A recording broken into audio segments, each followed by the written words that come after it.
We've begun preparing to repeal and replace Obamacare. Obamacare is a disaster, folks. It's a disaster. That was President Trump at Thursday's news conference. Obamacare was supposed to be a day one target for the Trump administration, but after close to a month, there has been very little movement. But if Republicans haven't taken action yet, it's not thanks to Senator Rand Paul, who says he has just the plan for nixing Obamacare and actually implementing a cheaper, more free market approach to health care. Senator Paul joins us now. It's good to see you, Senator. Thanks for having me. I want to start by just diagnosing the problem first, which is that lost in all this other news, that extraordinary news conference that President Trump had this week, is that the CEO of Aetna actually said that Obamacare is in a death spiral. That's pretty dramatic. The death spiral is this. Basically, in order for the insurance companies to make money and in order for the insurance model to work, people have to buy insurance that are healthy, a lot of them, in order to pay for the people who get sick when they have insurance. Right now, many young, healthy people are not buying insurance because Obamacare told them, oh, you can buy it after you get sick. But it doesn't work if everybody waits to buy insurance after they're sick. The other problem that Obamacare did is Obamacare added all these mandates. Like there's 10 or 11 things that every insurance has to cover. So whether you're married or not, you have to have pregnancy coverage.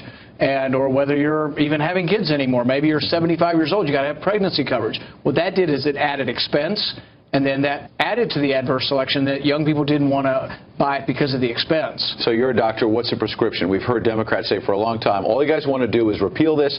You actually don't have a plan to replace it. Tonight you came with one. Yeah, I think what we want to do is our goal is somewhat the same. Left or right, conservative or liberal, we want more people to have insurance, and we want it to be more affordable. Affordable Care Act is what Obama called it. But it turned out to be unaffordable because he loaded it with so many mandates that it increased the cost of your insurance. So my plan does this. My plan legalizes the forms of all insurance to be sold. What does that mean? You can buy catastrophic insurance. So if you're 22 years old, you may not want it to cover everything under the sun. You may want to have a $2,000 deductible and say, I want cheaper insurance. That's illegal under Obamacare. We legalize that again. You can buy catastrophic insurance. We let you save for it through a health savings account.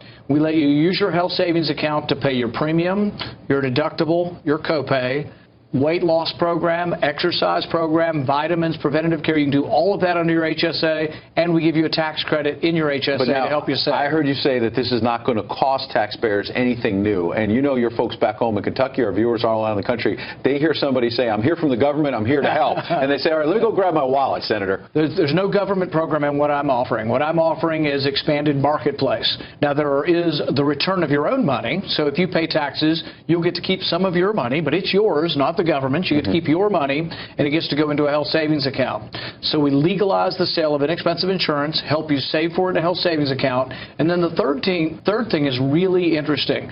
We let individuals join associations. So if you're a mom and pop and you own a plumbing business, we let you join an association with thousands of other people to give you leverage to lower your price. Two quick questions in one. Timetable. The president said this week, made some news and said his plan for replacing will come out mid-March, probably around the time of the new budget.